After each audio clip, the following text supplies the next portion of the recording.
The gymnasium fell silent except for the echo of footsteps on polished concrete. Rachel Thompson stood in the center of the room, surrounded by 200 cadets who had spent the morning making her the target of their cruelest jokes. Now they demanded proof she belonged here. What they found beneath her civilian clothes would change everything they thought they knew about courage, sacrifice, and the woman they had dismissed as nothing more than a lost soul who wandered into the wrong building. Before we jump back in, tell us where you're tuning in from, and if this story touches you, make sure you're subscribed because tomorrow I've saved something extra special for you. The morning sun cast long shadows across Fort Harrison's main courtyard as Rachel Thompson stepped off the transport bus, her worn duffel bag slung over one shoulder. At 28, she moved with the careful precision of someone who had learned to navigate the world despite invisible wounds. Her auburn hair was pulled back in a simple ponytail, and her clothes, faded jeans, a gray sweater that had seen better days, and scuffed sneakers, marked her immediately as an outsider in this world of pressed uniforms and polished boots. The bus driver, a gruff man with calloused hands, barely glanced at her as she gathered her things. "This the right stop, miss?" he asked, his tone suggesting he doubted it. Rachel nodded, shouldering her bag with a kind of economy of movement that spoke of practiced efficiency. She thanked him quietly and stepped onto the asphalt, the bus's diesel exhaust mixing with the crisp October air. Fort Harrison stretched before her like a small city unto itself. Red brick buildings lined perfectly maintained streets, their windows reflecting the morning light. Cadets in crisp uniforms moved between classes, their conversations creating a steady hum of activity. Rachel stood at the edge of this organized chaos, studying the layout with the quiet attention of someone accustomed to assessing new environments quickly. Her first stop was the administration building, an imposing structure that dominated the center of the campus. The lobby buzzed with activity, cadets checking bulletin boards, staff members hurrying between offices, visitors clutching paperwork and looking lost. Rachel approached the main desk where a young woman with perfectly styled blonde hair and a nameplate reading Jessica Williams looked up with the practiced smile of someone who dealt with confused visitors all day. "Can I help you?" Jessica asked, her eyes taking in Rachel's civilian clothes with barely concealed disapproval. The question carried an undertone that suggested Rachel might be better served at a different desk, perhaps one that handled lost family members or confused delivery personnel. "I'm here for intake processing," Rachel said, her voice steady despite the weight of curious stares from nearby cadets. She reached into her bag and pulled out a manila envelope, its edges soft from handling. "Rachel Thompson!" Jessica's manicured fingers flew across her keyboard, her frown deepening with each passing second. "I don't see any Thompson scheduled for today," she said, her voice taking on the tone of someone who had caught a mistake before it could cause problems. "Are you sure you have the right date, the right facility?" Rachel's expression didn't change. She had expected this. "Check under priority admissions," she said quietly. "Authorization code Delta 779. The typing stopped. Jessica's eyes widened slightly as she stared at her screen, then looked back at Rachel with new uncertainty. The authorization code had pulled up information that required a higher clearance level than Jessica possessed. All she could see was a red flag indicating special handling and a note to contact Major Patricia Hendricks immediately. I need to make a call," Jessica stammered, reaching for her phone. Rachel nodded and stepped aside, finding a chair near the window where she could watch the courtyard activity while Jessica's hushed conversation took place behind her. Through the glass, Rachel observed the rhythm of military life that had once been as natural to her as breathing. Cadets moved in formation, their steps synchronized, their bearing proud. Instructors barked orders that were met with crisp acknowledgments. It was a world that functioned on hierarchy, discipline, and the kind of mutual respect that had to be earned through shared hardship and proven competence. She watched a group of female cadets jogging past, their ponytails bouncing in unison, their faces flushed with exertion but determined. They looked so young, Rachel thought, remembering when she had worn that same expression of fierce commitment to proving herself worthy of the uniform. One of them, a tall brunette with the kind of posture that suggested natural leadership, caught sight of Rachel through the window and nudged her companion. Both of them slowing their pace to get a better look at the civilian woman sitting alone in the administration building. "Miss Thompson." Jessica's voice pulled Rachel's attention back to the desk. The young woman's demeanor had shifted dramatically. Gone was the dismissive efficiency, replaced by nervous uncertainty. "Major Hendricks will see you now. 3rd floor, office 312. The elevator is just down that hallway." Quote. Rachel thanked her and gathered her bag, noting how Jessica's eyes followed her movement with the kind of curiosity that suggested the phone call had raised more questions than it had answered. The elevator ride to the 3rd floor gave Rachel a moment to center herself, to prepare for the conversations she knew were coming. The reflection in the polished metal doors showed a woman who had learned to carry herself with quiet dignity despite the circumstances that had brought her here. Major Patricia Hendricks was waiting when Rachel knocked on the office door. She was a woman in her early 40s with steel-gray hair, pulled back in a regulation bun, and eyes that had seen enough to recognize authenticity when it walked through her door. Her office was spartanly decorated, a few commendations on the wall, family photos on her desk, and stacks of paperwork that suggested a busy schedule. "Please sit," Major Hendricks said, gesturing to the chair across from her desk. Her voice carried the authority of rank, but tempered with the kind of warmth that suggested she understood the human side of military service. "I have to admit, your file raises some interesting questions." Rachel settled into the chair, her posture straight but relaxed. "I imagine it does," she replied. "Most of it is classified above your clearance level." The major's eyebrows rose slightly. It wasn't often that a civilian in worn clothes sat in her office and casually mentioned classification levels. "What I can see suggests you have unique qualifications for our program," she said carefully. "But I also see some irregularities in your processing." "Such as?" "No current military status. No recent medical clearances. No standard application process." Major Hendricks leaned forward, her fingers steepled. "Yet here you are with authorization codes that bypass every normal protocol we have." Rachel reached into her envelope and withdrew a single sheet of paper, placing it on the desk between them. The letterhead was unmistakable, Joint Chiefs of Staff, and the signature at the bottom carried the kind of weight that ended discussions rather than starting them. Major Hendricks read it twice, her expression growing more thoughtful with each pass. When she looked up, her demeanor had shifted to something approaching respect. "This is highly irregular," she said finally. "But it's also unambiguous. You're to be granted full access to our advanced tactical training program, effective immediately. With integration into current classes," Rachel added, "starting today." "That's going to be challenging. Our cadets have been together for months. They've formed cohesive units, established hierarchies. Inserting someone new at this stage—" The major paused, studying Rachel's face. "Especially someone with your unusual background." Rachel understood the unspoken concern. Military training programs functioned on group dynamics, mutual trust, and shared experience. An outsider entering an established group faced skepticism under the best circumstances.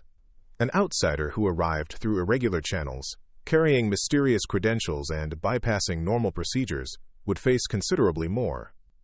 "I'm not asking them to accept me," Rachel said. "I'm asking for the opportunity to prove I belong." Major Hendricks nodded slowly. The conversation that followed covered logistics, housing assignments, equipment distribution, class schedules. Rachel would be integrated into Alpha Company, 3rd Platoon, beginning with that afternoon's tactical assessment exercises. She would be issued temporary uniforms pending proper sizing, and her gear would be delivered to her assigned quarters by 1,400 hours. As Rachel prepared to leave, Major Hendricks stood and extended her hand. "For what it's worth," she said, "I've learned to trust unconventional recommendations, but you should know that Alpha Company includes some of our most competitive cadets. They don't respond well to perceived special treatment." Rachel shook the offered hand, her grip firm and brief. "I wouldn't expect them to." The walk from the administration building to the cadet quarters gave Rachel her first real taste of how her presence would be received. Word traveled fast in military communities, and by the time she crossed the main courtyard, she could feel the weight of curious stares. Conversations quieted as she passed, then resumed in hushed tones that followed her like a wake. She passed a group of male cadets engaged in equipment maintenance, their uniforms bearing the insignia of Alpha Company. One of them, a stocky young man with the kind of confident swagger that suggested he had never been truly challenged, looked up from cleaning his rifle and nudged his companion. "New meat," he said, just loud enough for Rachel to hear. Looks like they're really scraping the bottom of the barrel now. His friend, a tall redhead with sharp features and calculating eyes, grinned. Think she'll last through the first PT session? I'm betting she washes out before dinner. Rachel didn't slow her pace or acknowledge the comments, but she filed away the faces and voices. In environments like this, identifying potential problems early was a survival skill she had mastered long ago. The quarters assignment led her to Building C, a 3-story dormitory that housed the female cadets. The hallways smelled of floor wax and the particular blend of cleaning products that seemed universal to military facilities. Rachel found her assigned room, a sparse space with 2 beds, 2 desks, and a small window overlooking the training fields. Her roommate hadn't arrived yet, but evidence of occupancy was everywhere. One bed was neatly made with military precision, a small collection of personal photos arranged on the nightstand. The desk was organized with textbooks, notebooks, and writing supplies arranged in perfect right angles. Even the clothes hanging in the open closet were spaced exactly 1 inch apart. Rachel set her duffel bag on the unoccupied bed and began the process of settling in. Preparing and narrating this story took us a lot of time, so if you are enjoying it, subscribe to our channel. It means a lot to us. Now back to the story. Paperback book, and a few items that suggested a past she wasn't ready to discuss. She worked methodically, each item finding its place with the kind of efficiency that comes from frequent relocations. The afternoon sun was slanting through the window when her roommate arrived. The door opened to reveal a young woman in full cadet uniform, her posture erect and her expression serious. She was perhaps 22, with dark hair pulled back in a regulation bun, and the kind of intense focus in her eyes that suggested she took every aspect of military training seriously. "You must be Thompson," she said, extending her hand in a gesture that was more formal than friendly. "Cadet Sarah Martinez, 3rd Platoon, Alpha Company. I'm your roommate." Rachel shook the offered hand, noting the firm grip and direct eye contact that spoke of someone who had learned to assert herself in male-dominated environments. "Rachel Thompson, thank you for the introduction." Sarah's eyes took in Rachel's civilian clothes and the sparse arrangement of belongings on her side of the room. "You're starting late in the program," she observed. It wasn't quite a question, but it carried the weight of one. "Special circumstances," Rachel replied, offering no additional explanation. Sarah nodded, accepting the non-answer with the kind of discipline that suggested she understood the boundaries of appropriate curiosity. "Afternoon formation is at 1,500 hours. You'll want to be in uniform and ready to fall in with 3rd Platoon. Do you have your gear assignment yet?" Rachel gestured toward the window, where an olive green duffel bag sat beside her bed. "Delivered an hour ago." "Good. First impressions matter here, especially for someone entering mid-program." Sarah moved to her desk and began organizing papers with mechanical precision. The other cadets, "They're going to test you. It's not personal. It's how we maintain standards. Everyone has to prove they belong." Rachel understood the warning beneath the diplomatic language. She was an outsider entering an established group, and group dynamics demanded that she prove her worth before acceptance was possible. It was a process she had navigated before, in circumstances considerably more challenging than a training program. The temporary uniform fit reasonably well, though Rachel could tell it would need adjustment. As she dressed, she caught glimpses of herself in the small mirror mounted on the wall. The uniform transformed her appearance, lending an authority and belonging that her civilian clothes had lacked. But she also knew that clothes alone wouldn't earn her the respect of her fellow cadets that would have to be won through performance and perseverance. At 1,450 hours, Rachel followed Sarah down the hallway toward the formation area. Other female cadets emerged from their rooms, falling into step with the practiced efficiency of people who had done this dozens of times before. Rachel noticed how they moved as a unit, their conversations easy and familiar, their shared experiences creating bonds that she would have to work to understand and, eventually, to join. The formation area was a large courtyard behind the dormitory buildings, marked with painted lines that designated where each platoon should assemble. 3rd Platoon's position was toward the center, giving Rachel a clear view of the entire company as cadets filled in around her.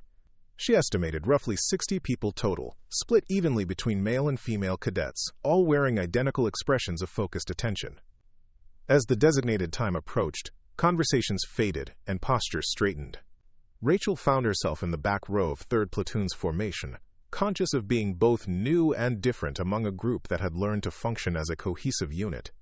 The late afternoon sun cast long shadows across the courtyard, and she could feel the weight of curious glances from cadets who had clearly heard rumors about the new arrival who had bypassed normal admission procedures. The company commander called the formation to attention, and 60 pairs of boots came together with a sound like a single sharp crack. Rachel's response was automatic, her body remembering the rhythm of military ceremony even after years away from it. But she also noticed the subtle glances exchanged between her fellow cadets, the way conversations would pause when she was nearby, the sense that her presence had introduced an element of uncertainty into their carefully ordered world. As the afternoon's training schedule was announced, Rachel prepared herself for the first real test of whether she belonged in this place, with these people, pursuing goals that would demand everything she had to give. The tactical training facility buzzed with pre-exercise energy as 3rd Platoon assembled for their afternoon session. The building itself was a monument to military efficiency, concrete floors that could withstand heavy equipment, fluorescent lighting that left no shadows to hide in, and walls lined with lockers containing everything from rappelling gear to combat simulation equipment. Rachel followed Sarah Martinez through the maze of equipment stations, noting how the other cadets moved with the easy familiarity of people who had spent months learning every inch of this space. Instructor Captain James Morrison stood at the center of the room, his presence commanding immediate attention. He was a man in his mid-30s with the kind of weathered face that spoke of multiple deployments and hard-earned experience. His uniform bore the patches of airborne and ranger qualifications, and when he spoke, his voice carried the authority of someone who had led troops in genuine combat situations rather than just training exercises. Today's exercise focuses on urban environment navigation and threat assessment, Captain Morrison announced, his eyes scanning the assembled cadets. You'll be working in teams of 4, moving through a simulated city environment while identifying and neutralizing potential threats. Speed matters, but accuracy matters more. A missed threat in the real world doesn't give you a second chance to get it right. Rachel listened as he explained the scoring system, the safety protocols, and the specific objectives each team would need to accomplish. The exercise was complex enough to challenge experienced cadets, requiring coordination, communication, and the kind of tactical thinking that separated competent soldiers from exceptional ones. As Morrison spoke, she found herself automatically analyzing the setup, identifying potential bottlenecks and strategic considerations that would affect team performance. The team assignments were posted on a whiteboard near the equipment lockers. Rachel scanned the list until she found her name grouped with 3 other cadets. Kevin Bradley, a compact young man with intense green eyes and the kind of nervous energy that suggested he was always ready for action. Lisa Chen, a precise young woman whose equipment was arranged with mathematical precision. And David Wright, the stocky cadet who had made the new meat comment earlier that afternoon. Wright's reaction to seeing Rachel's name on his team was immediate and unfiltered. "You've got to be kidding me," he said, loud enough for nearby cadets to hear. "They're putting the mystery girl with us? We'll be lucky if she doesn't get lost trying to find the starting line." Bradley looked uncomfortable with Wright's directness, while Chen maintained the neutral expression of someone who preferred to reserve judgment until evidence was available. Rachel approached the group with steady confidence, her gear bag slung over one shoulder, and her expression calm despite the obvious tension. "I'm Rachel Thompson," she said, extending her hand to each team member in turn. Bradley shook it with a nervous smile. Chen's handshake was brief and professional, and Wright barely touched her fingers before pulling his hand away with obvious reluctance. "David Wright," he said, his tone suggesting he was doing her a favor by providing his name. "I've been running tactical exercises since before you probably knew what a military academy was. Try to keep up and don't get in our way." The equipment distribution process revealed the first cracks in Wright's confidence. Each cadet was required to assemble and check their gear within a specified time limit, demonstrating proficiency with everything from communication devices to tactical vests. Rachel moved through the process with mechanical efficiency, her hands finding each piece of equipment and settling it into place with the kind of muscle memory that suggested extensive prior experience. Chen noticed first. "You've done this before," she observed, watching Rachel adjust her vest straps with precise movements that eliminated any possibility of shifting or noise during movement. It wasn't a question. Chen was too observant to mistake familiarity for lucky guessing. "Some," Rachel replied, checking her communication device and confirming clear reception.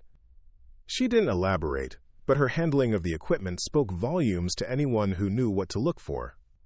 Wright was too focused on establishing his dominance to pay attention to such details.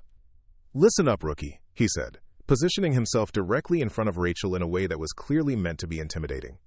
"This isn't some civilian obstacle course. This is real tactical training, and if you screw up, it reflects on all of us. So here's how this is going to work. You follow my lead, you don't make any decisions without checking with me first, and you try not to embarrass us too badly." Rachel's response was to reach into her pocket and pull out a small notebook, flipping to a blank page. "What's the standard approach for building-to-building movement in an urban environment with unknown threats?" she asked, pen poised to write.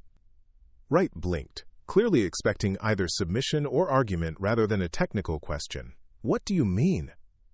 Do you prefer Overwatch and Advance, or simultaneous movement with overlapping fields of fire? What's your protocol for corner clearing when you can't determine occupancy status?" Rachel's questions were delivered in the same tone someone might use to ask about the weather, but they revealed a depth of tactical knowledge that Wright clearly hadn't expected. Bradley and Chen exchanged glances as Wright struggled to formulate an answer that would maintain his authority, while admitting he wasn't sure what Rachel was talking about. The pause stretched long enough to become uncomfortable before Captain Morrison's whistle signaled the beginning of the exercise. The simulated urban environment was an impressive piece of training infrastructure. A maze of plywood buildings, concrete barriers, and carefully positioned obstacles that could be reconfigured to create dozens of different scenarios. Hidden throughout the course were targets that would pop up at irregular intervals, requiring split-second decisions about whether they represented threats or civilians. Teams were scored not only on speed and accuracy, but on their ability to work together under pressure. Wright immediately appointed himself team leader, a role that traditionally rotated among team members but which he claimed based on his seniority in the program. "Bradley, you're on point. Chen, communications and logistics. Thompson, you stay in the back and try not to trip over anything." The first building entry went exactly as Rachel had anticipated. Bradley approached the door with textbook caution. Wright provided Overwatch from a position that offered good visibility but poor tactical support, and Chen maintained communication with the exercise controllers. Rachel positioned herself where she could observe all three team members while maintaining awareness of potential threats from multiple directions. The door opened to reveal a narrow hallway with rooms branching off on both sides. Standard protocol called for systematic clearing, with team members covering each other as they moved from room to room. Wright's execution of this protocol revealed the difference between classroom knowledge and practical experience. His movements were technically correct, but lacked the fluid efficiency that comes from repeated practice under stress. The first threat target appeared in a doorway to their left, a pop-up silhouette representing an armed combatant. Wright's reaction time was adequate, but his positioning meant that Bradley had to adjust his own movement to avoid crossing Wright's line of fire. The result was a successful engagement that took longer than necessary and left the team briefly exposed to potential threats from uncleared areas. "Not bad," Wright said, clearly pleased with himself. "Let's keep moving." The second room contained a more complex scenario, multiple targets appearing simultaneously, some representing threats and others representing civilians. The exercise required quick identification and precise engagement while avoiding casualties among non-combatants. Wright's approach was to engage all targets and sort out the scoring later, a strategy that prioritized speed over accuracy. Rachel watched the exercise unfold with growing concern. Wright's leadership style relied heavily on individual initiative rather than team coordination, and his decision-making process didn't account for the kind of complex variables that define real-world tactical situations. When Chen attempted to suggest an alternative approach to the next building entry, Wright cut her off with a curt reminder that he was in charge. The breaking point came during the third building encounter. The scenario was designed to test team communication under stress, a simulated hostage situation that required careful coordination between team members to ensure successful resolution without civilian casualties. Wright's plan was straightforward, but tactically unsound. Rush the room and overwhelm any resistance through aggressive action. "That won't work," Rachel said quietly. It was the first time she had directly challenged Wright's leadership, and the words carried enough authority to make Bradley and Chen pause. Wright spun around, his face flushed with anger and embarrassment. "Excuse me? I don't remember asking for your opinion, rookie." Quote, "The scenario requires surgical precision, not brute force," Rachel continued, her voice calm but firm. "Your approach has a high probability of civilian casualties and team exposure to unnecessary risk. And I suppose you have a better idea?" Wright's tone was mocking, but underneath the sarcasm was a note of uncertainty. Rachel's technical knowledge and equipment proficiency had already raised questions about her background that he wasn't prepared to address. Rachel moved to the building entrance, studying the layout through a small window. "Overwatch position here," she said, pointing to an elevated position that offered clear sightlines into the target room. "Entry team approaches from the blind side, using noise discipline to avoid early detection. Communications specialist maintains contact with Overwatch and provides real-time intelligence on target movement." The plan she outlined was sophisticated, requiring precise timing and coordination between team members. It was also exactly the kind of approach that experienced tactical operators would use in similar real-world situations. Wright realized that accepting her plan would undermine his authority, but rejecting it would mean pursuing a strategy that everyone could see was inferior. "We're doing it my way," he said finally. "I don't care how many tactical manuals you've read, this is about real-world execution." The exercise proceeded according to Wright's plan, with predictable results. The team successfully completed the primary objective, but at the cost of 2 simulated civilian casualties and unnecessary exposure to hostile fire. The exercise controller's debriefing was diplomatic but pointed the team's performance was adequate, but fell short of the standards expected from advanced tactical training. Wright's response to the criticism was to blame external factors, equipment malfunctions, unclear scenario parameters, insufficient preparation time. Rachel listened to his explanations without comment, but her silence spoke volumes to Bradley and Chen, who had both observed the difference between Wright's plan and Rachel's suggested approach. The tension within the team was obvious to other cadets as they gathered for equipment return and exercise debrief. Word spread quickly through 3rd Platoon that the new cadet had challenged Wright's leadership and demonstrated tactical knowledge that exceeded what anyone expected from someone entering the program mid-cycle. Cadet Jennifer Walsh, a tall blonde with the kind of competitive nature that made her excel in every training exercise, approached Rachel as she was cleaning her equipment. Walsh was known throughout Alpha Company as someone who didn't accept newcomers easily, particularly those who arrived with mysterious credentials and bypassed normal admission procedures. "Heard you had some opinions about Wright's leadership today," Walsh said, her tone carefully neutral. "That's interesting, considering you've been here for less than 8 hours. Rachel continued cleaning her rifle, her movements precise and methodical.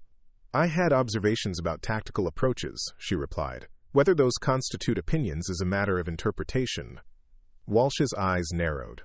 She was accustomed to being the most knowledgeable female cadet in tactical matters, and Rachel's apparent expertise represented a potential challenge to that status.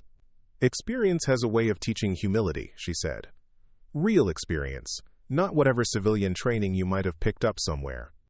The comment drew attention from nearby cadets, who sensed the potential for conflict between 2 strong personalities. Rachel finished cleaning her rifle and began disassembling it for storage, her hands moving with the kind of practiced efficiency that suggested she had performed this task hundreds of times before. "You're right about experience," Rachel said, her voice carrying no hint of challenge or defensiveness. "It does teach humility, among other things." The exchange might have escalated if Captain Morrison hadn't chosen that moment to address the entire platoon. His debriefing covered the day's exercises in general terms, highlighting areas where teams had excelled and identifying opportunities for improvement. When he mentioned the importance of adapting leadership styles to specific tactical situations, his eyes briefly met Rachel's, suggesting that the training staff had observed more of the afternoon's dynamics than Wright had realized. As the platoon prepared to depart, Sarah Martinez appeared at Rachel's side. "How was your first day?" she asked, her tone suggesting genuine curiosity rather than polite conversation. "Educational," Rachel replied, shouldering her gear bag. "The level of training here is impressive." Sarah nodded, then lowered her voice slightly. "Wright's a good cadet, but he doesn't handle challenges to his authority very well. It might be wise to let him maintain face while you're getting established." Rachel understood the advice. Military environments functioned on hierarchies and protocols, and disrupting established social orders could create problems that extended far beyond individual exercises.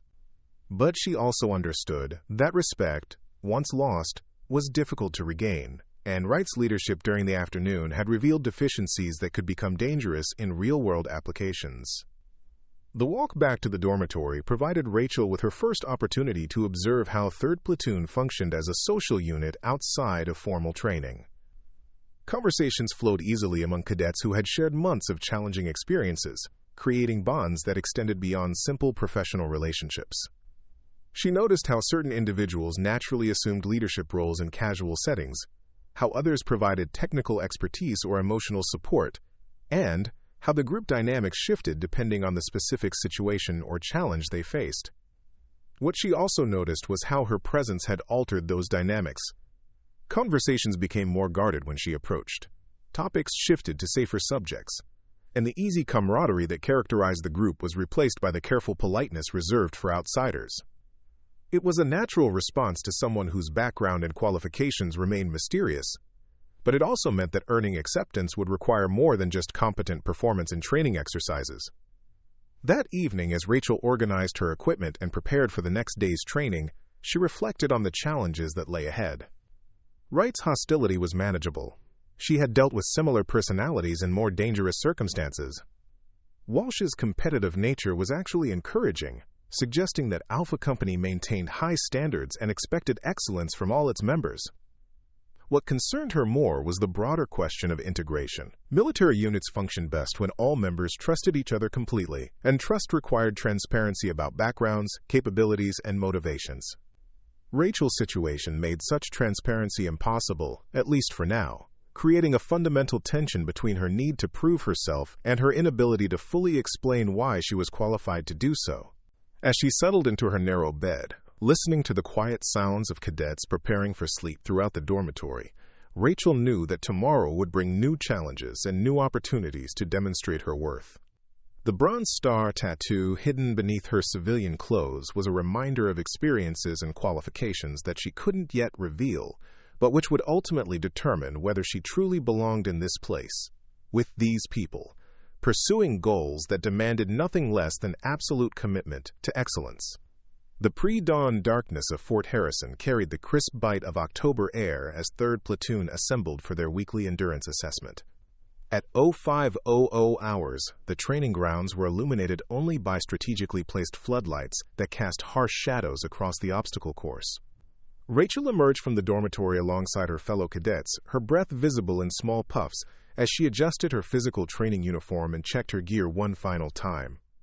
The endurance course at Fort Harrison was legendary among military training facilities, a grueling combination of distance running, obstacle navigation, and strength challenges designed to push cadets beyond their perceived limitations. What made it particularly challenging was the competitive element. Cadets were ranked not only on individual performance, but on their ability to support struggling team members while maintaining overall unit cohesion. Master Sergeant Angela Torres stood at the starting line, her imposing figure backlit by the floodlights. Torres was a 20-year veteran whose reputation for both fairness and intensity had made her one of the most respected instructors at the academy. Her voice carried across the assembled platoons with the kind of authority that brooked no argument or hesitation. "This morning's assessment will test more than your physical capabilities," Torres announced, her words echoing in the crisp air. "Leadership emerges under stress. Character reveals itself when bodies are pushed beyond comfort zones. Some of you will discover strengths you didn't know you possessed. Others will learn that mental toughness matters more than physical ability." Rachel positioned herself in the middle of 3rd Platoon's formation, avoiding both the front positions favored by the most competitive cadets and the back ranks where those lacking confidence typically clustered. She had learned long ago that strategic positioning often mattered more than raw physical ability, particularly in group exercises where individual performance affected unit success. David Wright had claimed a prominent position near the front of the formation, his body language radiating confidence and his comments to nearby cadets making it clear he expected to dominate the morning's challenges. Jennifer Walsh flanked him, her competitive nature evident in the way she systematically stretched each muscle group while studying the course layout with tactical precision. "Thompson," Wright called out, his voice carrying just enough volume to draw attention from surrounding cadets. "Try not to fall too far behind. We can't afford to have dead weight slowing down the unit's overall time." Several cadets chuckled, though the laughter was more nervous than genuinely amused. Rachel's performance during the previous day's tactical exercise had raised questions about her background that made Wright's dismissive attitude seem increasingly hollow. Kevin Bradley, who had witnessed Rachel's tactical knowledge firsthand, looked uncomfortable with Wright's continued antagonism. The course began with a 3-mile run through terrain that varied from paved roads to wooded trails to steep hills that tested both cardiovascular endurance and mental determination. Rachel settled into a steady pace that felt sustainable over the long distance, her breathing controlled and her stride efficient. Around her, other cadets found their rhythms, some pushing hard early in an attempt to establish dominance, others conserving energy for the obstacles that would follow the running portion. Wright had positioned himself among the early leaders, his powerful stride carrying him up the first major hill with apparent ease. Walsh ran beside him, her form technically perfect and her pace unwavering despite the challenging terrain. Behind them, the main body of 3rd Platoon spread out according to individual capabilities and strategies. What became apparent during the first mile was that Rachel's pace, while appearing conservative, was actually highly strategic. As other cadets began to struggle with the hills and their early aggressive pacing, she maintained consistent speed and showed no signs of distress. By the halfway point of the run, she had moved up significantly in the pack without appearing to increase her effort. Lisa Chen, running nearby with her characteristic precision, noticed Rachel's tactical approach. "You're holding back," she observed, during a relatively flat section where conversation was possible. "This pace isn't challenging you." Rachel glanced at Chen, noting the analytical intelligence that made her such an effective team member. "The run is just the beginning," she replied. "The obstacles require different energy systems." Chen nodded, understanding immediately. Many cadets focused so intensely on running performance that they arrived at the obstacle portion already depleted, unable to demonstrate their full capabilities during the most technically demanding part of the assessment. Rachel's approach suggested experience with complex, multi-phase challenges that required careful energy management throughout. The transition from running to obstacles was where the assessment became truly revealing.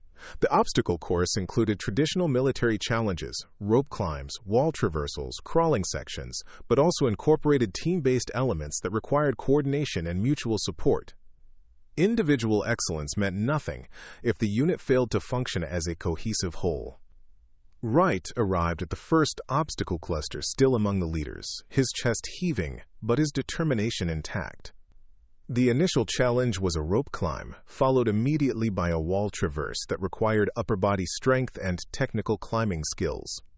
His approach was to attack each obstacle with maximum aggression, powering through challenges that might have required more finesse from less physically gifted cadets. Rachel reached the obstacle section several minutes later, but her controlled breathing and apparent energy reserves immediately drew attention from the instructors monitoring cadet performance. Master Sergeant Torres positioned herself where she could observe Rachel's technique, her experienced eye noting details that would escape casual observation. The rope climb revealed the first hint of Rachel's hidden capabilities. While other cadets struggled with technique, searching for efficient hand and foot positions, Rachel moved up the rope with fluid efficiency. Her movements were economical, precise, and demonstrated muscle memory that suggested extensive prior experience with similar challenges. "Where did you learn to climb like that?" asked Cadet Michael Foster, a quiet young man who had been struggling with the rope work throughout the program. His question carried genuine curiosity rather than challenge or suspicion. Rachel reached the top of the rope and began her descent with the same controlled efficiency. "Practice," she replied simply, offering no additional details about when or where such practice might have occurred. The wall traverse proved even more revealing. The obstacle required cadets to move horizontally across a 12-foot section of vertical wall using only small handholds, a challenge that demanded finger strength, core stability, and the kind of mental focus that overcame fear of falling. Many cadets attempted the traverse multiple times before succeeding, and some required assistance from instructors to complete it safely. Rachel studied the wall for perhaps 10 seconds, identifying the optimal route and hand positions. Then she began moving across with deliberate precision, her technique so sound that she completed the entire traverse without pausing or repositioning. The movement pattern she employed was advanced, the kind typically seen among cadets with extensive rock climbing or military assault training. Wright, who had completed his own traverse through brute strength and determination, watched Rachel's performance with growing frustration. His dominance of the morning's events was being overshadowed by someone whose apparent expertise raised uncomfortable questions about his own capabilities and experience. The team-based obstacles provided the next test of group dynamics and individual character. These challenges were designed so that success required cooperation, communication, and willingness to prioritize unit performance over individual achievement. The specific obstacle facing 3rd Platoon was a simulated casualty evacuation scenario, where team members had to transport a wounded comrade across varied terrain while maintaining security protocols. Wright immediately appointed himself team leader for the exercise, but his approach revealed the same tactical limitations that had emerged during the previous day's urban environment training. He focused on speed and individual performance rather than systematic coordination, resulting in inefficient movement and unnecessary exposure to simulated threats. Rachel found herself assigned to the security element, responsible for protecting the evacuation team from potential ambush.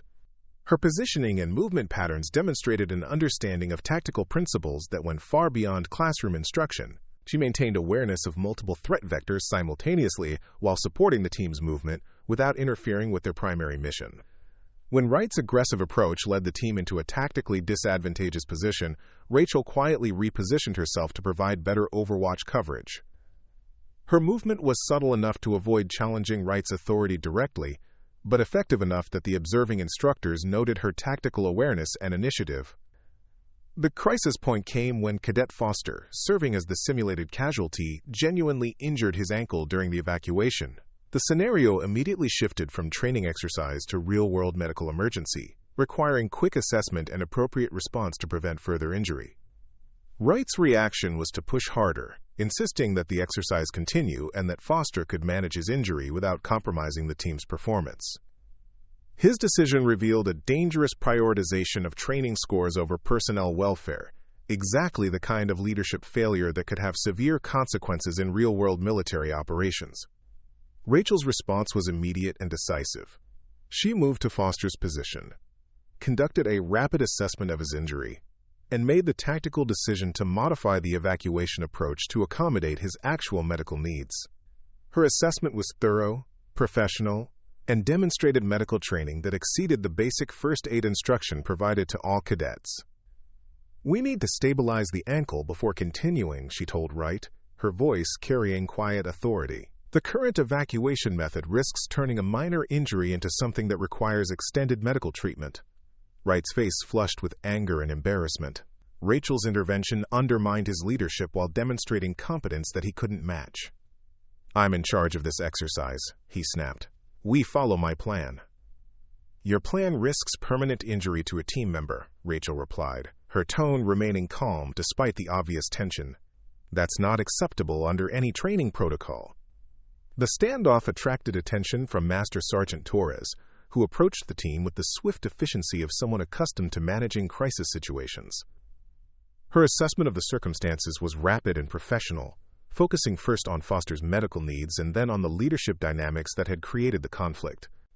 "Thompson, report," Torres commanded, recognizing that Rachel had taken charge of the medical situation. Rachel's response was crisp and thorough.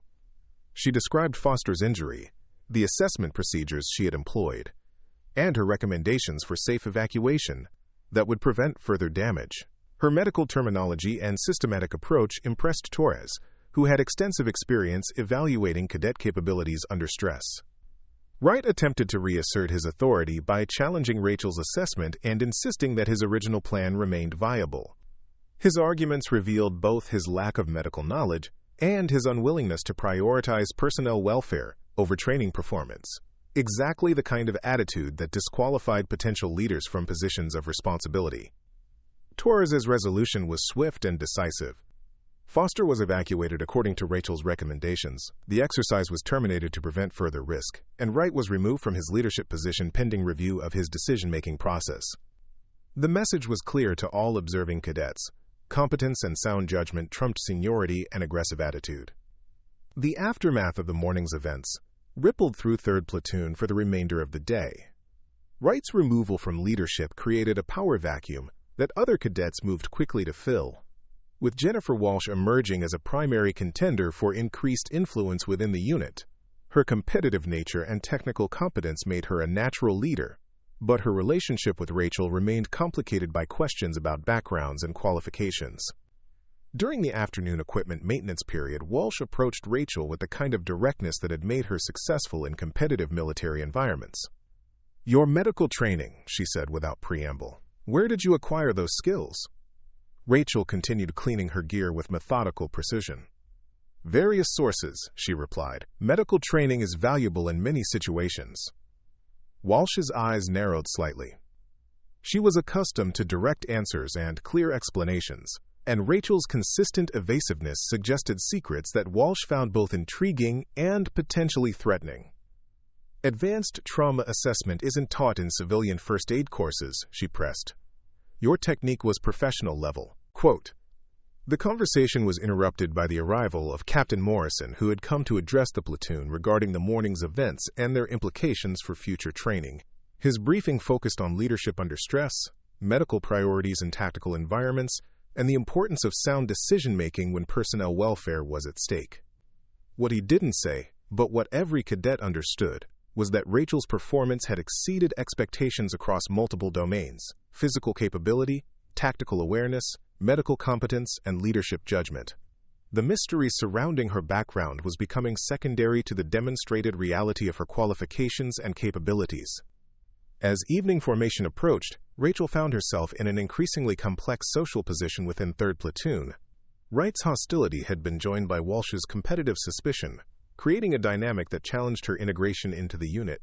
But Foster's gratitude for her medical intervention, Bradley's respect for her tactical knowledge, and Chen's appreciation for her analytical approach suggested that acceptance was possible if she continued demonstrating competence without creating unnecessary conflict. The day's events had also drawn attention from the Academy's instructional staff, who were beginning to recognize that Rachel's irregular admission might reflect qualifications that transcended normal cadet capabilities. Master Sergeant Torres, in particular, had observed enough to suspect that Rachel's background included experiences that would explain her advanced skills across multiple military specialties. As 3rd Platoon prepared for evening chow, the dynamics that would define Rachel's future at Fort Harrison were crystallizing. She had proven her capabilities under stress, demonstrated leadership when circumstances demanded it, and shown the kind of judgment that separated competent soldiers from exceptional ones. But questions about her past remained unanswered, creating tension that would eventually require resolution through revelation or confrontation.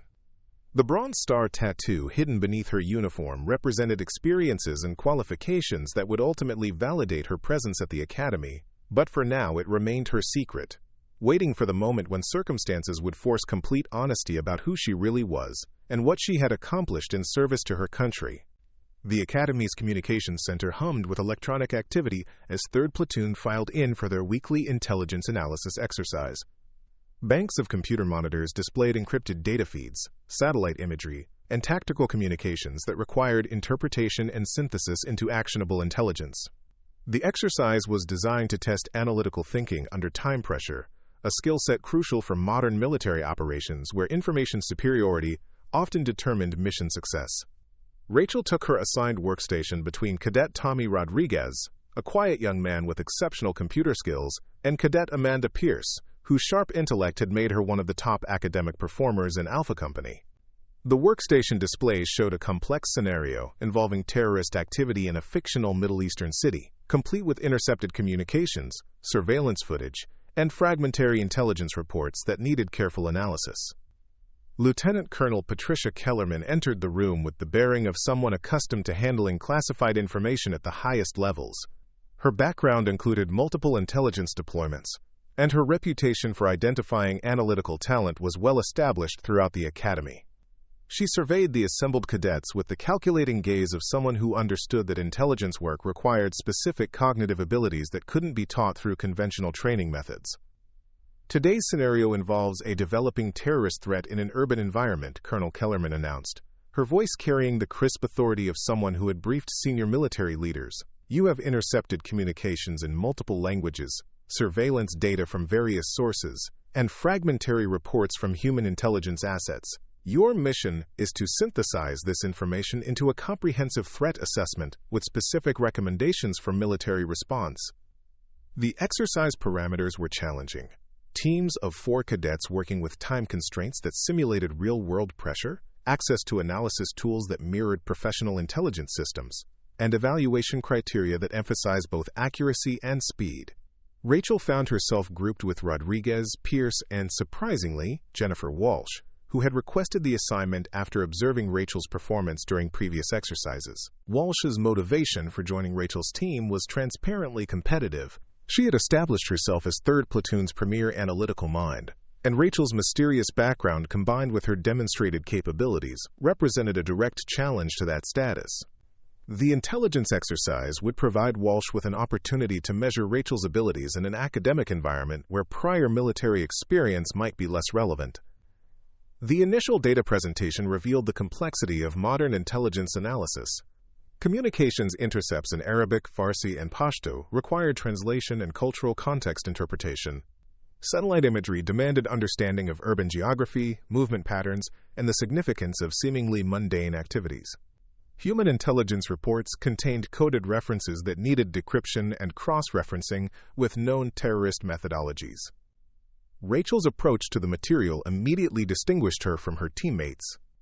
While Rodriguez focused on technical data analysis and Pierce concentrated on linguistic translation, Rachel began constructing what appeared to be a comprehensive operational timeline that integrated multiple intelligence sources into a coherent narrative. Her methodology was sophisticated, suggesting familiarity with professional intelligence analysis rather than just academic instruction. "You're treating this like a real-world scenario," Walsh observed, watching Rachel create complex linkage charts that connected seemingly unrelated data points. Most cadets approach these exercises as academic problems. Rachel continued working without looking up from her analysis. "Intelligence failures usually result from treating real threats as academic exercises," she replied, her fingers moving rapidly across the keyboard as she cross-referenced communications patterns with known terrorist operational timelines. The comment revealed knowledge that extended beyond classroom instruction. Walsh's competitive instincts were immediately triggered by the implication that Rachel possessed practical experience that might exceed her own theoretical knowledge. The dynamic between them shifted from casual competition to serious intellectual challenge. Rodriguez, monitoring electronic communications patterns, discovered anomalies in the data that suggested coordinated activity across multiple terrorist cells. His technical analysis was competent, but lacked the strategic context that would make the information actionable for military planners. Rachel glanced at his findings and immediately began incorporating them into her operational timeline, identifying implications that Rodriguez had missed. The communication pattern suggests a coordinated operation with multiple phases, Rachel explained, highlighting specific data points on her display. The timing correlates with local political events and security force deployment schedules. This isn't random terrorist activity. It's a sophisticated operation designed to achieve specific strategic objectives. Pierce looked up from her linguistic analysis, her expression showing both admiration and concern. "Your assessment assumes professional-level operational planning. That's a significant assumption based on limited data. The alternative assumption is that we're dealing with amateur terrorists whose activities happen to demonstrate professional-level coordination and timing," Rachel replied. "Risk assessment favors preparing for the more dangerous possibility." Walsh had been conducting her own analysis independently, following conventional academic approaches that emphasized careful verification and conservative interpretation. Her conclusions were methodologically sound but lacked the strategic insight that characterized Rachel's work. The comparison was becoming uncomfortable for someone accustomed to intellectual dominance. The breakthrough came when Rachel identified a pattern in the human intelligence reports that others had missed. References to wedding preparations and family gatherings appeared innocuous individually, but formed a coded communication system when analyzed systematically. Her recognition of this pattern suggested familiarity with terrorist communication methodologies that exceeded standard academic instruction. "How did you identify that coding system?" Walsh asked. her competitive facade beginning to crack under the pressure of being consistently outperformed by someone whose background remained mysterious. Rachel highlighted the relevant data on her screen, demonstrating how seemingly innocent phrases correlated with known operational activities when analyzed in sequence. Pattern recognition, she said simply. Most communication security depends on observers not understanding the context that makes patterns meaningful. Quote, the explanation was accurate but incomplete, avoiding the obvious question of where Rachel had acquired the experience necessary to recognize such patterns. Walsh's frustration was becoming visible as she realized that Rachel's analytical capabilities might reflect practical experience, rather than just exceptional academic ability. Colonel Kellerman had been circulating among the teams, observing their approaches and noting analytical techniques that revealed individual capabilities and potential. Her pause at Rachel's workstation was longer than at others, her experienced eye recognizing analytical methodology that mirrored professional intelligence work rather than student exercises. Interesting approach, Cadet Thompson, Colonel Kellerman commented, studying Rachel's comprehensive timeline and threat assessment. Your analytical framework reflects systematic training. Where did you develop these skills? Rachel's response was carefully neutral. Various sources, ma'am. Intelligence analysis requires integrating information from multiple disciplines. Colonel Kellerman nodded, but her expression suggested that Rachel's answer had raised more questions than it had resolved. The analytical work displayed on Rachel's screen demonstrated competence that typically required years of professional experience, not just academic instruction. The exercise's climax required teams to present their findings to simulated military commanders, defending their conclusions under aggressive questioning designed to test both analytical rigor and communication skills. Rachel's team was selected to present first, a choice that reflected Colonel Kellerman's interest in evaluating Rachel's performance under maximum pressure. Walsh had insisted on serving as primary presenter, viewing the presentation as an opportunity to reclaim intellectual leadership of the team. Her preparation was thorough, and her delivery was technically proficient, but her conclusions lacked the strategic insight that characterized Rachel's analysis. When the simulated commanders began their questioning, the limitations of Walsh's approach became apparent. Your threat assessment assumes conventional terrorist methodology, challenged the lead evaluator, a stern major whose role required him to identify weaknesses in cadet analysis. What if the actual threat employs non-traditional approaches that don't fit your analytical framework? Quote, Walsh struggled to respond, her academic training having emphasized systematic methodology rather than adaptive thinking. Rachel, serving as supporting analyst, stepped forward with the kind of confidence that suggested she had briefed senior military leaders before. The baseline analysis assumes conventional methodology because that represents the most probable threat scenario, Rachel explained. However, our assessment includes contingency analysis for non-traditional approaches, including asymmetric tactics, unconventional weapons employment, and coordinated psychological operations designed to amplify the impact of kinetic attacks. Her response demonstrated strategic thinking that impressed the evaluators and clearly established her as the team's primary analytical talent. Walsh's position as team leader became increasingly uncomfortable, as follow-up questions were directed primarily toward Rachel, whose answers revealed depth of knowledge that exceeded standard cadet instruction. The questioning intensified as evaluators probed for weaknesses in the threat assessment. Rachel's responses were consistently thorough, demonstrating familiarity with terrorist tactics, military countermeasures, and intelligence integration that suggested extensive prior experience. Her comfort level under aggressive questioning indicated someone accustomed to high-pressure briefing environments. Your recommendations assume available military assets can respond within specific timeframes, pressed another evaluator. How do you account for operational constraints that might delay or prevent optimal response? Rachel's answer included detailed discussion of military logistics, asset deployment limitations, and alternative response strategies that revealed comprehensive understanding of military operational planning. Her knowledge extended far beyond intelligence analysis into areas that typically required command experience and advanced military education.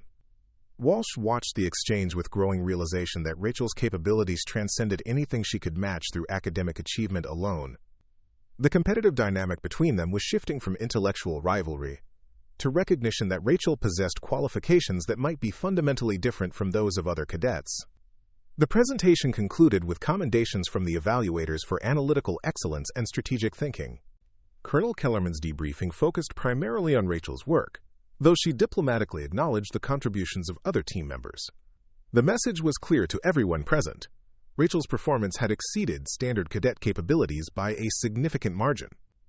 As teams prepared to depart, Colonel Kellerman requested a private conversation with Rachel. The discussion took place in a small conference room adjacent to the communications center, away from curious cadets who might overhear details about Rachel's background or qualifications. "Your analytical work today was exceptional," Colonel Kellerman began, her tone suggesting genuine professional interest rather than routine cadet evaluation. "The methodology you employed reflects extensive training and practical experience. I'd like to understand more about your background." Rachel maintained her standard approach of providing minimal information. "I've always been interested in analytical work, ma'am. The Academy provides excellent opportunities to develop those skills." Colonel Kellerman's smile suggested she wasn't satisfied with evasive answers. "Cadet Thompson, I've been evaluating intelligence analysts for 15 years. What I observed today reflects professional-level competence, not academic interest. Your pattern recognition, strategic thinking, and briefing skills indicate extensive prior training." The conversation continued for several minutes, with Colonel Kellerman probing gently but persistently for information about Rachel's background. Rachel's responses remained diplomatically evasive, providing no specific details while acknowledging the Colonel's observations about her capabilities. What Colonel Kellerman didn't mention, but what was becoming increasingly obvious, was that Rachel's file contained classification restrictions that prevented normal background verification. The combination of exceptional capabilities and limited background information suggested circumstances that required higher-level clearance to understand fully. As Rachel left the conference room, she was aware that her performance had attracted attention that might complicate her efforts to remain inconspicuous. Colonel Kellerman's interest was professional and respectful, but it represented the kind of scrutiny that could lead to questions she wasn't prepared to answer publicly. The afternoon's events had also fundamentally altered her relationship with Jennifer Walsh. The competitive dynamic between them had evolved from mutual challenge to Walsh's grudging recognition that Rachel possessed qualifications that might be impossible to match through conventional cadet training.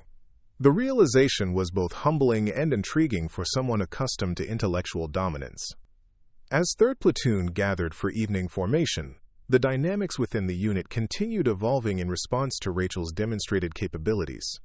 Her consistent excellence across multiple domains, tactical, physical, medical, and analytical, was creating expectations that increased the pressure on her to explain her background or risk having others draw their own conclusions. The Bronze Star tattoo remained hidden beneath her uniform, a physical reminder of experiences and qualifications that would eventually require disclosure. But for now, Rachel continued navigating the complex social dynamics of military academy life, while demonstrating the kind of professional competence that raised questions about why someone with her apparent qualifications would need additional training at all. The Academy's medical facility buzzed with unusual activity as 3rd Platoon assembled for their mandatory quarterly health screening. The sterile corridors echoed with nervous conversations as cadets discussed the comprehensive examination process that would evaluate everything from basic vitals to psychological fitness assessments. What none of them anticipated was that this routine medical procedure would finally answer the questions that had surrounded Rachel Thompson since her mysterious arrival at Fort Harrison. Dr. Elizabeth Harper, the Academy's chief medical officer, reviewed the screening schedule with the methodical precision that had made her one of the most respected military physicians in the service. Her experience included deployments to combat zones, where she had treated everything from routine injuries to catastrophic trauma, giving her a unique perspective on the physical and psychological demands of military service. Today's screening includes a complete physical examination, Dr. Harper announced to the assembled medical staff. Pay particular attention to any indicators of previous injuries, medical conditions, or physical limitations that might affect cadet performance. Some of these young people push themselves beyond safe limits, and early identification of problems can prevent serious complications. Quote, "The screening process was designed to be thorough but efficient, with cadets moving through stations that evaluated different aspects of their health and fitness." Rachel found herself in the same processing group as Jennifer Walsh, Kevin Bradley, and several other 3rd Platoon members who had become increasingly curious about her background and capabilities. Walsh, still processing her intellectual defeat during the intelligence exercise, watched Rachel with the calculating attention of someone who understood that answers to persistent questions might finally emerge during the medical examination. Her competitive nature had evolved into genuine curiosity about what kind of experiences had produced Rachel's exceptional capabilities across multiple military disciplines. The initial stations involved routine procedures, height and weight measurements, vision and hearing tests, cardiovascular assessments that confirmed excellent physical condition but revealed nothing unusual about background or experience. Rachel moved through these evaluations with the same calm efficiency she had demonstrated throughout her time at the academy, answering questions directly but volunteering no additional information. Dr. Harper personally conducted the more detailed physical examinations, her experienced hands identifying old injuries, surgical scars, and other indicators of previous medical history. Her examination of Rachel began routinely enough, checking reflexes, evaluating joint mobility, assessing muscle tone and cardiovascular response. But as the examination progressed, Dr. Harper's expression grew increasingly thoughtful. "You have some interesting scars," Dr. Harper observed, noting faded surgical marks on Rachel's shoulder and forearm. "These appear to be from trauma surgery rather than elective procedures. Can you tell me about the circumstances?" Rachel's response was characteristically minimal. "Training accidents," she said. "Nothing that affects current performance." Dr. Harper nodded but made detailed notes in Rachel's medical file. The scars she had observed were consistent with combat injuries rather than training accidents, but she didn't press for additional details. Her experience with military personnel had taught her that some experiences were too difficult to discuss, even in medical settings. The examination continued with Dr. Harper checking for additional indicators of previous trauma or medical intervention. What she discovered was a body that showed clear evidence of extensive physical conditioning combined with injuries that suggested exposure to genuine combat situations. The pattern was inconsistent with normal cadet backgrounds, raising questions that Dr. Harper was professionally obligated to investigate. "I'm going to need you to remove your shirt for the chest and torso examination," Dr. Harper said. Her tone matter-of-fact, but her attention focused completely on Rachel's response. Rachel hesitated for the first time since arriving at the academy. The moment she had been avoiding since her arrival was finally at hand, the revelation of physical evidence that would answer every question about her background and qualifications. She looked around the examination room, noting the presence of medical staff and the proximity of other cadets undergoing their own examinations. "Is there a private examination room available?" Rachel asked, her voice steady but carrying a note of concern that Dr. Harper immediately recognized. Dr. Harper's experience with trauma patients made her sensitive to requests for privacy during medical examinations. "Of course," she replied. "Let's move to examination room 3. The private room was smaller and more isolated, designed for sensitive medical procedures that required confidentiality. Dr. Harper closed the door and ensured that the examination would not be interrupted or observed by unauthorized personnel. Her demeanor shifted to the enhanced sensitivity she employed with patients who had experienced significant trauma. "Take your time," Dr. Harper said gently. "I understand that some examinations can be uncomfortable for people with certain medical histories." Rachel stood facing away from Dr. Harper, her hands moving slowly to the bottom of her shirt. The Bronze Star tattoo had remained hidden beneath her civilian clothes and military uniforms since her arrival, a secret that represented experiences and qualifications she had not been ready to reveal. Now, with no alternative remaining, she lifted her shirt over her head. Dr. Harper's breath caught audibly. Centered on Rachel's ribs, rendered in precise detail and vibrant colors, was a Bronze Star medal tattoo surrounded by military insignia that told a story of exceptional service and sacrifice. The artwork was professional quality, clearly expensive, and positioned in a location that suggested deep personal significance rather than casual decoration. But the tattoo itself was only part of what made Dr. Harper freeze in recognition. Surrounding the Bronze Star were additional elements that revealed the full scope of Rachel's military background: Ranger tabs, airborne wings, combat medical badges, and unit insignia that indicated service in elite military organizations that most Academy cadets had only heard about in classroom discussions. "My God," Dr. Harper whispered, her professional composure momentarily forgotten. "You're special operations." Rachel turned to face Dr. Harper, her expression calm but watchful. The secret that had shaped every interaction since her arrival at the Academy was finally exposed, creating a moment of truth that would determine how her presence at Fort Harrison would be understood and accepted. Dr. Harper moved closer, studying the tattoo with the attention of someone who understood the significance of military decorations and unit insignia. The Bronze Star represented valor in combat, but the surrounding elements told a more complete story of service in the most demanding and dangerous military specialties. The Bronze Star with Valor device, Dr. Harper said, identifying specific details within the tattoo: Ranger qualification, Special Forces, Combat Medical Specialist. This represents service at the highest levels of military operations. Rachel nodded slowly. Operation Enduring Freedom, Afghanistan Deployment, 2019 to 2021, she said, finally providing the context that explained everything about her capabilities and background. Special Operations Medical Specialist attached to Joint Task Force Operations. The revelation transformed Dr. Harper's understanding of everything she had observed about Rachel since beginning the examination. The old surgical scars weren't from training accidents. They were from combat injuries sustained during special operations missions. The exceptional physical conditioning reflected training standards that exceeded normal military requirements. The mysterious background resulted from classified service that couldn't be discussed through normal channels. The Academy doesn't typically accept special operations veterans into cadet programs, Dr. Harper observed. Your qualifications exceed what we normally teach here. Rachel's smile was brief but genuine. I'm not here for training, she said. I'm here for transition assistance. The Academy provides structure while I adjust to civilian life and explore post-military career options. Quote, Dr. Harper understood immediately.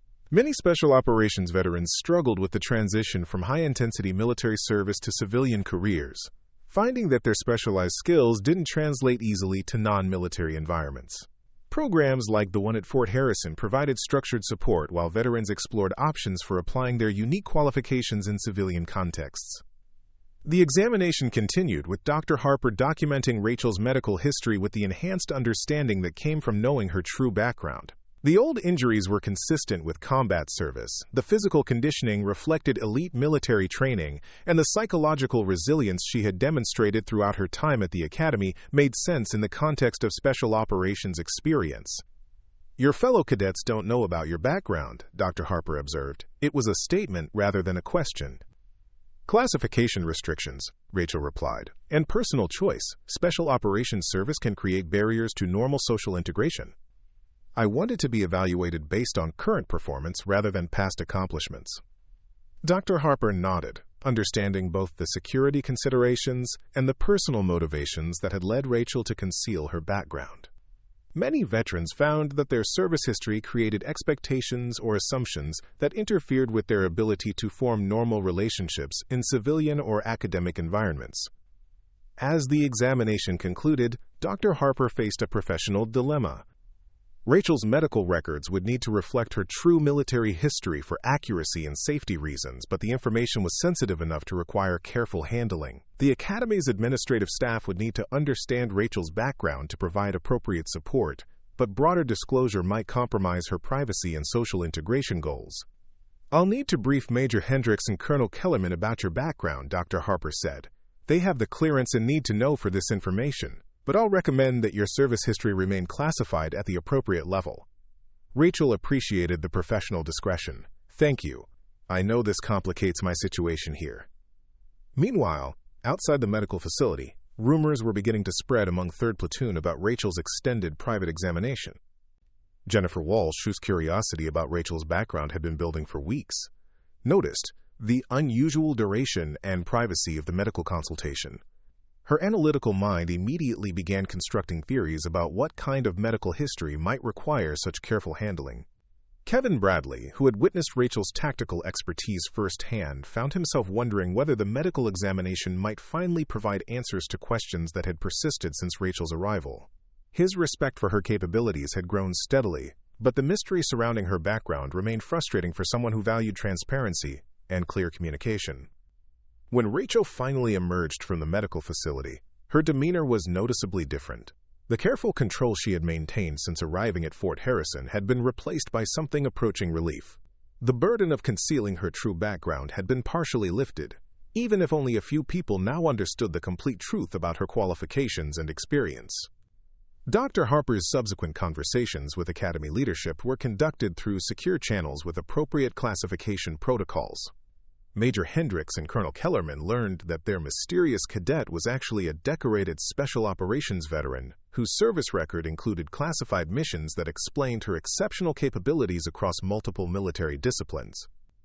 The revelation recontextualized every interaction Rachel had experienced since arriving at Fort Harrison. Her tactical knowledge reflected actual combat experience rather than theoretical study. Her medical skills came from treating wounded soldiers under fire rather than classroom instruction. Her leadership capabilities had been developed through life-and-death decisions rather than training exercises. More importantly, her presence at the Academy represented a transition process rather than initial military training. She was learning to apply her specialized skills in different contexts while exploring civilian career options that might utilize her unique qualifications without requiring continued military service. As word of Rachel's true background spread through appropriate channels within the Academy's leadership structure, the response was immediate and respectful. Her mysterious admission process was finally understood as recognition of exceptional service rather than bureaucratic irregularity. Her exceptional performance in every training exercise made sense in the context of actual combat experience. For Rachel, the revelation marked the beginning of a new phase in her Academy experience. The exhausting effort of concealing her background while demonstrating competence had been replaced by the opportunity to serve as a mentor and example for cadets who were just beginning their military careers. The Bronze Star tattoo, no longer hidden, served as a visible reminder of service and sacrifice that had earned her the respect she deserved.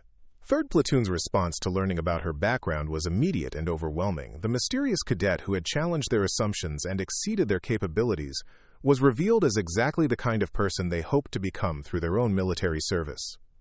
Jennifer Walsh's competitive rivalry transformed into professional admiration and a desire to learn from someone whose experience represented the highest levels of military achievement. Kevin Bradley's respect deepened into genuine friendship based on shared understanding of what military service could demand and provide. Even David Wright, whose hostility had been based on threatened ego and misunderstood circumstances, found himself forced to acknowledge that his assumptions about Rachel had been completely wrong. Her patient tolerance of his antagonism was revealed as the restraint of someone whose actual combat experience made cadet conflicts seem trivial by comparison. As Rachel stood before 3rd Platoon for the first time with her true identity revealed, the Bronze Star tattoo visible on her ribs served as testament to valor, sacrifice, and service that honored the best traditions of American military excellence. She had finally found her place among these young people who represented the future of military leadership, not as a fellow student, but as a living example of what dedication, courage, and service could achieve. Up next, you've got 2 more standout stories right on your screen. If this one hits the mark, you won't want to pass these up. Just click and check them out. And don't forget to subscribe and turn on the notification bell so you don't miss any upload from us.